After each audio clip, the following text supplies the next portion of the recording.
اس وقت افتتاح کر رہے ہیں اور افتتاح انہوں نے کر دیا ہے، اب وہ خطاب بھی کریں گے تقریب سے۔ آپ کے لیے دھوپ سے آپ کو بچا لیا ہوئے بادلوں سے، تو یہ اللہ کا کرم ہے، اور مجھے لگتا ہے کہ اللہ کا بہت بڑا کرم ہونے والا ہے ہمارے ملک کے اوپر انشاءاللہ آنے والے دنوں میں۔ میں اب سب سے پہلے تو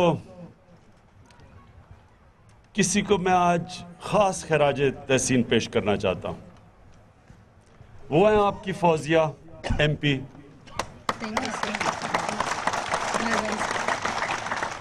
اس لیے کہ دیکھیں، ہم چاہتے ہیں کہ پاکستان میں بھی خواتین اپنا کردار ادا کریں، وہ بھی سامنے آئیں، وہ بھی خواتین کو بھی ریپرزینٹ کریں اور ملک کے مسئلے مسائل کے اوپر بھی بات کریں۔ یہ میری خواہش ہے کہ یہ جس کو نیشن بلڈنگ کہتے ہیں، جب ایک قوم بنتی ہے تو اس میں مرد اور عورتیں پورا حصہ لیتی ہیں، اپنا پورا رول ادا کرتی ہیں۔ تو مجھے فوزیہ کو آج یہاں کھڑے ہو کے اس لیے میں ان کو خراج تحسین پیش کر رہا ہوں کہ یہ فوزیہ نے جو کردار ادا کیا اپنا اسمبلی میں، پختونخوا کی اسمبلی میں، اور جو آپ کے لوگوں کو ریپرزینٹ کیا، چترال کے لوگوں کو، یہ زیادہ ہمارے جو مرد بیٹھے ہوئے ہیں پختونخوا کی اسمبلی میں ان سے بہت بہتر رول انہوں نے ادا کیا۔ اچھا جی، اب آج آیا ہوں دو مسئلے جو سارے پاکستان کے، آپ کے نہیں ہیں، یہ دو مسئلے سارے پاکستان میں یہی ہیں۔ ایک صاف پینے کا پانی، آپ کو حیرت ہوگی کہ شاید دنیا میں سب سے زیادہ بچے پاکستان میں مرتے ہیں گندا پانی پینے کی بیماریوں سے۔ یہ ہم سب کے لیے ایک شرمناک چیز ہے، بنیادی چیز ہے کہ ایک ریاست اپنے لوگوں کو پانی دے، صاف پینے کا پانی دے۔ آج کراچی میں سب سے ہمارا امیر شہر ہے، وہاں بیچاروں کو پانی نہیں ملتا لوگوں کو، اور کون پیسہ بناتا ہے؟ خاموشی پیجیے، خاموشی۔ کون پیسہ بناتا ہے پانی کے اوپر؟ کرپٹ پانی کا مافیا، ٹینکر مافیا۔ کیونکہ ریاست اپنا کام پورا نہیں کرتی، عام لوگوں کو پیسے دینے پڑتے ہیں، رشوت دینی پڑتی ہے پانی لینے کے لیے۔ جس سب سے بڑا پاکستان کا شہر ہے، سب سے پیسے والا شہر ہے، اور یہ ساری جگہ ایسے ہی ہے۔ لاہور کے اندر، جس میں لاہور میں سارے پنجاب کا 57% بجٹ لاہور کے اوپر ڈیولپمنٹ بجٹ لاہور پہ خرچ ہوتا ہے، اور اس لاہور میں 60 سے 70% لوگوں کو صاف پینے کا پانی نہیں ملتا۔ تو مجھے خوشی یہ ہے کہ شاہ فرمان نے پہلے 2-3 سال تو پتہ نہیں یہ کیا کرتے رہے ہیں، لیکن شکر ہے کہ یہ اب جاگے ہیں اور انہوں نے فیصلہ کیا ہے کہ پورا جو ان کا کام ہے پانی دینے کے لیے، یہ اب وہ اس کے اوپر بڑی تیزی سے کوشش کر رہے ہیں۔ اور بڑی اچھی بات ہے کہ 175 پانی کی سکیمیں تھیں سارے چترال کی تاریخ میں، اور 73 سکیمیں اس 4 سال میں بنے گی، 73 سکیمیں پانی کی۔ تو میں اس لیے بھی شاہ فرمان آپ کو بھی خراج تحسین پیش کرنا چاہتا ہوں۔ چلیں، دیر سے شروع کیا کام، لیکن کم از کم اب آپ نے شروع کر دیا ہے۔ لیکن یہ ہماری ایک پالیسی ہے، یہ لوگوں کا حق ہے، یہ ریاست کی ذمہ داری ہے کہ لوگوں کو پانی دے۔ اور اب یہ شروع جو ہم نے پلان کیا ہے پختونخوا سے، انشاءاللہ ہماری پوری کوشش ہے، جو یہاں ساروں سے زیادہ پختونخوا کے اندر جدھر سب سے زیادہ پانی کی ضرورت ہے وہ ہے ہمارا ساؤتھ کے علاقے، ڈی آئی خان، کرک، یہ جو علاقے ہیں وہاں پانی نہیں ہے، تو ادھر بھی انشاءاللہ ہم اب جائیں گے اور دیکھیں گے کہ شاہ فرمان کی کیا پرفارمنس ہے وہاں. دوسرا مسئلہ پاکستان کا بجلی نہیں ہے. بجلی اگر ہے تو سب سے مہنگی بجلی ہے, اور جو بجلی بنائی جا رہی ہے وہ بجلی بنائی جا رہی ہے امپورٹڈ فیول سے, یعنی باہر سے ہم یا فرنس آئل امپورٹ کرتے ہیں, تو جب وہاں مہنگا ہوتا ہے تو ہماری بجلی مہنگی ہو جاتی ہے, اور پھر ہمیں ڈالر خرچ کر کے وہ تیل امپورٹ کرنا پڑتا ہے, اور کیونکہ ہمارے جو ایکسپورٹس ہیں وہ بہت کم ہیں, ہماری امپورٹ زیادہ ہیں, تو ہمیں قرضے لینے پڑتے ہیں ڈالروں کے لیے, ہمیں آئی ایم ایف کے پاس جانا پڑتا ہے, اور جب ہم آئی ایم ایف سے قرضے لیتے ہیں تو آئی ایم ایف پھر ہمیں کہتی ہے کہ قرضوں کی قسطیں واپس کرنے کے لیے لوگوں پہ ٹیکس لگاؤ. تو جب ٹیکس لگتا ہے تو آپ سب کو مہنگائی کے ذریعے وہ ٹیکس دینا پڑتا ہے. یہ جو ٹیلی فون آپ نے پکڑے ہوئے ہیں, اس میں ہر 100 روپے کے کارڈ میں 35 یا 40 روپے آپ کو ٹیکس دینا پڑتا ہے. آپ یہ سوچیں نا کہ اگر یہ ٹیکس نہ ہو تو آپ کا 100 روپے میں سے 35 روپے نہ کٹے, 5 روپے کٹے, لیکن وہ کیونکہ ہم نے قرضے واپس کرنے ہوتے ہیں لہٰذا ساری قوم پہ ٹیکس لگتا ہے, اور وہ اس لیے لگتا ہے کیونکہ ہمیں باہر سے چیزیں امپورٹ کرنی پڑتی ہے, اس کے لیے ڈالر چاہیے. لیکن اگر بجلی یہاں کی پانی سے بنے یا پاکستان میں جو گیس ہے اس سے بنے تو ہمیں کوئی ڈالر لینے نہیں پڑتے, ہمیں کوئی قرضے لینے نہیں پڑتے, ہمیں صرف مقامی یہیں اپنی ریسورسز سے, جو کہ سب سے بہتر ریسورس ہے پانی, اور پانی کی جو بجلی بنتی ہے ایک تو آپ کو پیسے نہیں خرچ کرنے پڑتے ڈالر کے لیے, دوسری چیز صاف بجلی بنتی ہے, اس سے آلودگی نہیں ہوتی, اس سے آپ کی ماحولیات خراب نہیں ہوتی. جو کوئلے سے بجلی بنتی ہے, کوئلے سے بجلی بننے سے ماحولیات خراب ہوتی ہیں, پولوشن ہوتی ہے. یہ اندازہ لگایا جاتا ہے کہ پولوشن سے جدھر زیادہ پولوشن ہے, مثلا لاہور میں زیادہ پولوشن ہے, کراچی میں ہے, کوئٹہ میں ہے, پشاور میں زیادہ ہے, جتنی زیادہ پولوشن اندازہ یہ لگایا جاتا ہے کہ انسان کی زندگی میں, ہر انسان کی زندگی میں جب ایک ایوریج لگائی جاتی ہے 11 سال آپ کی زندگی پولوشن کم کرتی ہے. چائنا کے اندر جو کوئلے کے پاور پلانٹس ہیں بند کیے جا رہے ہیں, پتہ نہیں نعیم صاحب مجھے بتا رہے تھے کہ 77 16 کوئلے کے آن گوئنگ پروجیکٹس چائنا نے بند کر دیے ہیں آلودگی کی وجہ سے. اور ہم کیا کر رہے ہیں کہ بجائے پیسہ خرچ کریں یا ہائیڈل الیکٹریسٹی جو پانی سے بنتی ہے, ہمارے جناب حکمران کمیشنوں کے لیے پیسے بنانے کے لیے ان پروجیکٹس پہ پیسہ خرچ کریں, ایک تو کوئلہ اور دوسرا فرنس آئل باہر سے ہمیں امپورٹ کرنا پڑتا ہے, جس کی وجہ سے ملک کو قرضے لینے پڑتے ہیں. میں اس لیے آج خاص طور پہ یہ لاوی ہائیڈرو الیکٹرک پروجیکٹ کے لیے آیا ہوں, یہ بتانے کے لیے کہ یہ ہے ہمارا مستقبل, اور یہ مستقبل ہائیڈرو الیکٹریسٹی پہ ہے. جب ہم نے شروع میں 1960s میں ہائیڈرو الیکٹریسٹی شروع کی تھی, Warsak dam, Tarbela dam, Mangla dam, Pakistan کی بجلی سب سے کم تھی, قیمت سب سے کم تھی, لوڈ شیڈنگ نہیں تھی, اس کی وجہ سے ہماری انڈسٹری بنی, ہماری ایکسپورٹس بنی, پاکستان سب سے تیزی سے اوپر جا رہا تھا.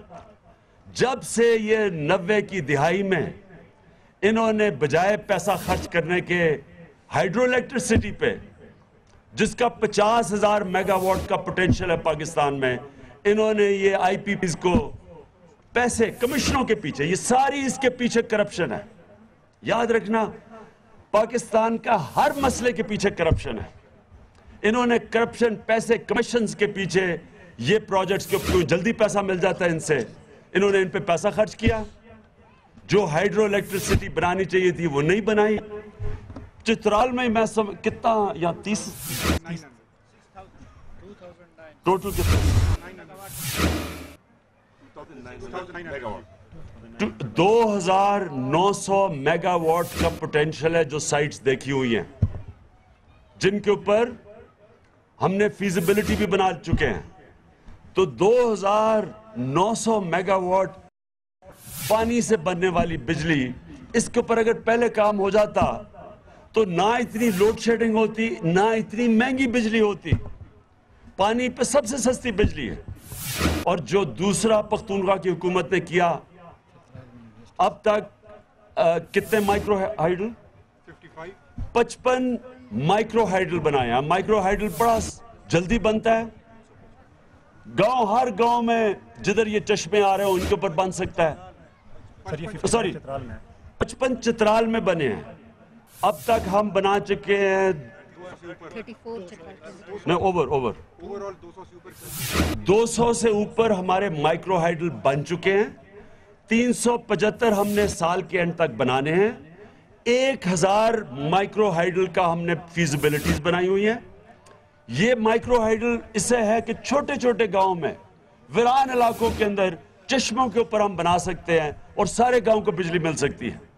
اور بجلی 24 گھنٹے اور بجلی سستی.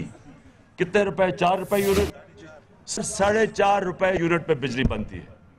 تو یہ اگر پہلے کام ہو جاتا، بادشاہ ڈیم کے اوپر پہلے کام ہو جاتا، تو آج اس ملک کے اندر نہ بچارے گرمی. آپ تو چلیں خوش قسمت ہے چترال میں کہ آپ کی اتنی تو یہاں گرمی نہیں ہے. جو بچارے لوگوں کا پنجاب کی گرمی میں آج حال ہو رہا ہے آپ اندازہ نہیں لگا سکتے. گرمی کی انتہا ہے. گاؤں کے اندر تو آدھا دن یعنی 12-13 گھنٹے لوڈ شیڈنگ ہے. لوگ بچے گرمیوں میں ٹیوب ویل ان کے چل نہیں رہے، بجلی ہے نہیں، برا حال ہے. صرف اس لیے کہ کسی نے یہ نہیں سوچا کہ یہاں اس ملک کا جو اصل پوٹینشل ہے ہائیڈرو، اس کے اوپر ہم بجلی بنائیں. تو آج یہ میں لاوی پروجیکٹ کے اوپر آیا خاص طور پہ اس لیے کہ میں نے کہا ہم یہ پروجیکٹ کریں کہ راستہ آگے ہائیڈرو الیکٹرک کا، الیکٹریسٹی کا ہے. جو پوٹینشل ہے آگے، جتنی آگے فیزیبلٹیز ہیں ان کے اوپر بھی کام شروع ہو گیا ہے. جو یہ لاوی پروجیکٹ کے اوپر میں نے سنا تھا ANP والے کہہ رہے ہیں کہ جناب یہ تو ہمارا پروجیکٹ تھا. اگر آپ کا پروجیکٹ ہے تو آپ نے تو کانٹریکٹر تو پہلے ہائر کر لیتے پھر پروجیکٹ کا اناؤنس کرتے. یعنی کانٹریکٹر کے پروجیکٹ کیسے بن سکتا ہے؟ یہ تو اس لیے ہے کہ کوئی کہے جناب کالا باغ ڈیم میں نے پروجیکٹ بنا دیا ہے. اس کی تو 50 سال پہلے کوئی تختی رکھی گئی تھی تو وہ تو پتہ نہیں بنے گی بھی یا نہیں بھی بنے گی. تو یہ کہنا کہ جناب اگر میں نے تختی لگا دیا تو پروجیکٹ بن گیا، یہ لوگوں سے دھوکہ کرنا ہے. اور چترال کے لوگ، میں آپ کو داد دیتا ہوں، ماشاءاللہ آپ دھوکہ کھانے والے نہیں ہیں. آپ جو آپ کے لیے کچھ کرتا ہے آپ اسی کو ووٹ دیتے ہیں. بالکل آپ نے ووٹ ٹھیک دی جنرل مشرف کو، کیونکہ اس نے جب آپ کے لیے لواری ٹنل بنائی اور انشاءاللہ یہ اس کے اوپر اب اور کام ہو رہا ہے. بدقسمتی سے ہمارے نیچے نہیں تھی، یہ فیڈرل گورنمنٹ کے نیچے تھی، نہیں تو ہم بڑی دیر سے اس کو ٹنل کو صحیح کر چکے ہوتے. تو اس کے اوپر اگر اس نے کسی نے آپ کے لیے یہ ٹنل بنا کے سہولیات پیدا کی تھی تو آپ بالکل ٹھیک اس کو ووٹ دیتے ہیں. اسی طرح آپ نے اپنے ووٹ کو ضائع نہیں کرنا، آپ نے صحیح استعمال کرنا ہے. آپ نے یہ دیکھنا ہے کہ کیا تحریک انصاف نے آپ کی بنیادی ضروریات کے اوپر کام کیا. اور یاد رکھیں بنیادی ضروریات پانی، تعلیم اور ہسپتال، یہ ہے اسٹیٹ کی سب سے پہلے ذمہ داری. چوتھی چیز پولیس. مجھے بڑا فخر ہے کہ جو پختونخوا کی آج پولیس بنی ہے، کسی پاکستان کے صوبے میں آپ کو چلے جائیں آپ کو ایسی پولیس نہیں ملے گی. تو آپ کی جان کی مال کی حفاظت پولیس، بچوں کو تعلیم دینا سب سے زیادہ ضروری ایک معاشرے کے لیے ہے. پڑھے لکھے قوم ہی اوپر جاتی ہے، کبھی بھی ان پڑھ قوم نے کوئی بڑا کام نہیں کیا. تو تعلیم اور پھر ہسپتال، جو یہاں ہمارے ایک جانب عمران خان کا خطاب جاری ہے، دوسری جانب آپ مناظر دیکھ رہے ہیں چناب پل پر جمشید دستی کا استقبال کیا گیا۔ اس وقت وہ بھی اپنے کارکنان سے بات چیت کر رہے ہیں۔ میں نے ایک گلاس پانی کے ساتھ رکھے، چوہے چھوڑے گئے، بچھو چھوڑے گئے اور مجھے رات کو 2 بجے باہر لے کے گیا۔ سرگودا جب گیا تو میں نے اللہ پہ توقع رکھی، میڈیا نے، میں نے جج صاحب کے سامنے بچھو پیش کیے، میڈیا نے میری آواز، میری چیخو پکار پوری دنیا کو دکھائی اور chief justice Lahore high court کو میں سلام پیش کرتا ہوں جس نے سوموٹو نوٹس لے کے حکومت کے ظلم اور بربریت سے مجھے بچایا، اور سیشن جج لودھرا، اپنا سیشن جج سرگودا اور خصوصی کورٹ سرگودا کے جج صاحب ہیں جنہوں نے مجھے B کلاس دی۔ اللہ کی قسم میں ورکر ہوں، میں نے پہلے بھی جیلیں بھگتی ہے۔ میرا جرم تھا کہ 26 مئی کو جو ملک دشمن بجٹ تھا جو پاکستان کی عوام کے خلاف تھا، میں نے اس بجٹ کی کاپیاں پھاڑ کے نواز شریف کے سامنے گو نواز گو کا نعرہ لگایا، اور وہ جنہوں نے اور ابھی بھی آپ دیکھیں کہ دریائے چناب کا پانی سمندر میں جائے گا، کوئی ڈیم نہیں بنے۔ ہمارے سریکی خطے کی 6 مہینے نہریں چلتی تھی، انہیں 1 ماہ کا پانی نہیں مل رہا۔ ہمارے لوگ بھوکے خودکشیاں کر رہے ہیں۔ جمشید دستی سریکی خطے سے ایک وحید MNA ہے جو تخت لاہور کے ظلم، غنڈہ گردی، ان کی بربریت کے خلاف بولتا ہے، اور سریکی خطے کے جگیردار وڈیرے تخت لاہور کے چوکیدار اور پٹھو ہیں۔ ان میں کوئی غیرت نہیں ہے۔ جمشید دستی اس لیے ظلم کے جمشید دستی ایک پہلدار غریب کا بیٹا ہے۔ جمشید دستی ہاری کسان مزدور کی، جوتے والے، ریڑھی والے، رکشے والے کی بات کرتا ہے۔ آج میڈیا کے دوستوں، میرے پاس پٹواری نہیں ہے، سرکاری ٹیچر نہیں ہے، آج غریب ہیں، لاکھوں کا غریبوں کا سمندر جن کی میں آواز ہوں، اور نواز شریف نے مجھے جیل میں ڈال کے ذلت اور رسوائی کے سوا کچھ بھی حاصل نہیں کیا، اور میں نے ظلم برداشت کیے۔ اور پوری پنجاب پولیس سٹیٹ ہے، پنجاب پولیس میں دہشت گرد اور ڈاکو بیٹھے ہیں جو نواز شہباز کے کہنے پہ ماڈل ٹاؤن میں 14 لوگوں کو قتل کیا، مجھے بھی قتل کرنا چاہتے تھے، جیلی پولیس مقابلے میں مجھے مارنا چاہتے تھے۔ رات کو 2 بجے 3 بجے ہتھکڑیاں لگا کے تم لے کے جاؤ، 6 کیسز، پھر 7 کیسز، پھر سرگودا مجھے لے کے جائے گیا۔ پوری قوم نے نواز شہباز کے کردار، کرتوت، سیاہ کارناموں پہ لعنت بھیجی۔ پورے پاکستانی، پاکستان سے باہر بیٹھے لوگ، میں سلام پیش کرتا ہوں جناب عمران خان صاحب کو، جناب شاہ محمود کو، عامر ڈوگر کو، جوید ہاشمی کو، میں خورشید شاہ کو، قمر زمان کہرہ کو، جناب سراج الحق صاحب کو، چودھری پرویز الہی کو، بابر گیلانی صاحب تھے، اور عاطف خان آپ کو، آپ کے جو سیکٹری بیٹھے ہیں نعیم صاحب آپ کو، اور یہ اکبر ایوب جو ہمارے بڑے ڈائنامک DG آئے ہیں، آپ کو جن کی پوری سازشیں ہو رہی ہیں اس کو ہٹانے کے لیے، لیکن فکر نہ کرو اکبر ایوب، ہم آپ کو ہٹنے نہیں دیں گے۔ تو انشاءاللہ آپ سب کو ہم مبارک دیتے ہیں آج، اور انشاءاللہ چترال کے لوگوں میں صرف آخر میں یہ کہوں گا کہ یہ جو ہو رہا ہے نا، وہ یہ جو ہو رہا ہے، یہ جو پیناما ہو رہا ہے، یہ پاکستان کی تاریخ بدل رہی ہے۔ پہلی دفعہ بڑے بڑے ڈاکوؤں کا احتساب ہو رہا ہے۔ جب تک یہ چوری نہیں رکے گی،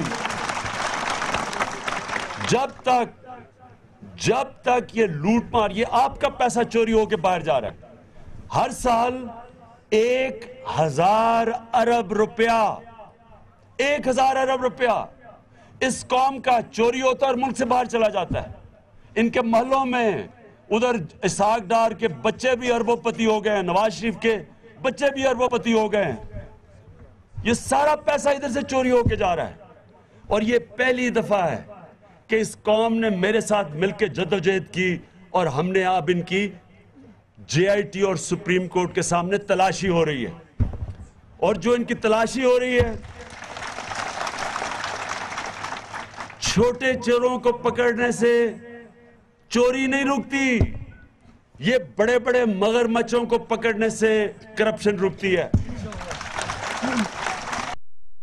اور جو آپ ان کو دیکھ رہے ہیں، کون، ایک منٹ، اور چترال کے لوگوں سنو، یہ آپ کا پیسہ ہے، یاد رکھنا، یہ عمران خان کا پیسہ نہیں چوری ہو رہا، یہ آپ کا پیسہ چوری ہو رہا ہے، یہ پیسہ آپ کے اوپر خرچ ہونا چاہیے۔ سوچ لے 1000 ارب روپیہ اس ملک سے چوری ہو کے باہر جاتا ہے، یہ پیسہ ملک میں لگ جائے تو جو ہمارے نوجوان بے روزگار پھر رہے ہیں، سب سے بڑا مسئلہ بے روزگاری ہے نوجوانوں میں، اگر یہ پیسہ پاکستان میں سرمایہ کاری ہو جائے تو آپ کو یہاں اتنا روزگار مل سکتا ہے کہ آپ کو جانے کی ضرورت نہیں ہے، چترال میں وہ پیسہ خرچ ہو جائے آپ کو جانے کی باہر ضرورت نہیں ہے، اور یہ تب پیسہ یہاں خرچ ہوگا جب یہ بڑے بڑے ڈاکو پکڑے جائیں گے۔ چھوٹا چور چوری کرتا ہے، اسے جس کی چوری کرتا ہے اس کو تو نقصان ہوتا ہے لیکن معاشرے کو نہیں ہوتا۔ یہ جو بڑے پرائم منسٹر، فائنانس منسٹر جب یہ چوری کرتے ہیں یہ ملک کو تباہ کر دیتے ہیں۔ اور آپ نے ان کی شکلیں دیکھی تھی، کل وہ اسحاق ڈار کی کسی نے شکل دیکھی تھی کسی نے شکل؟ تو جس کو بھی کوئی شک ہے نا کہ بڑی معصوم، اچھا ان کا کمال ہے، یہ چوری کرتے ہیں پھر معصوم سی مظلوم سی شکل بنا لیتے ہیں کہ دیکھیں جی بچارے، دیکھیں کتنا ظلم ہو رہا ہے ہمارے پہ کہ نواز شریف کے بچے کو، چوسنی دیے ہوئے بچے کو، صرف 45 سال کا ہے، 7 بچے ہیں اس کے اپنے، صرف وہ کرسی پہ بٹھا دیا جی اس کے بچے کو، مظلوم کو کرسی پہ بٹھایا ہوا، کتنا ظلم کر دیا ہے۔ اور اب میں نے سنا ہے، اب آپ کو پتہ ہے شہزادی بھی آ رہی ہیں وہاں، شور مچا ہوا جی، خاتون کو بلا لیا وہاں، وہ بیچاری بے نظیر بھٹو کو جو اس کی ضیاء الحق کے زمانے میں وہ بھول گئے ہیں سارے، بیچاری جو اور عورتوں سے یہاں ہوتا ہے وہ بھول گئے ہیں، نہیں جی شہزادی سے سوالات کیے جا رہے ہیں۔ یہ پاکستانیوں، یہ ہے چترال کے لوگوں، یہ ہے نیا پاکستان کہ طاقتور اور کمزور قانون کے سامنے ایک برابر ہوں گے، اس کو کہتے ہیں قانون کی بالادستی۔ میں آپ کا پھر سے شکریہ ادا کرتا ہوں، اور آپ کو پتہ ہے مجھے ویسے ہی آپ کے علاقے بڑے پسند ہیں، یہ پینما کی وجہ سے میں زیادہ آ نہیں سکا، نہیں تو میں نے آپ کے پاس زیادہ آنا تھا، اور انشاءاللہ 2-3 دن آپ کے ساتھ ہوں۔ بہت شکریہ۔ پاکستان تحریک انصاف کے چیئرمین عمران خان چترال میں گفتگو کر رہے تھے، تقریب سے خطاب کر رہے تھے۔ اس موقع پر ان کی جانب سے مبارکباد دی گئی چترال کے لوگوں کو، اور ان کی جانب سے یہ بھی کہا گیا کہ یہ وہ نیا پاکستان ہے جو ہم بنا رہے ہیں، ہم کوشش کر رہے ہیں کہ پاکستان میں بجلی کی لوڈ شیڈنگ نہ ہو۔ ساتھ ہی ساتھ انہوں نے یہ بھی کہا کہ اب پینما JIT جو فیصلہ لا رہی ہے اس سے یہ پتہ چلنے جا رہا ہے کہ اس ملک میں انصاف ہو سکتا ہے اور ہر امیر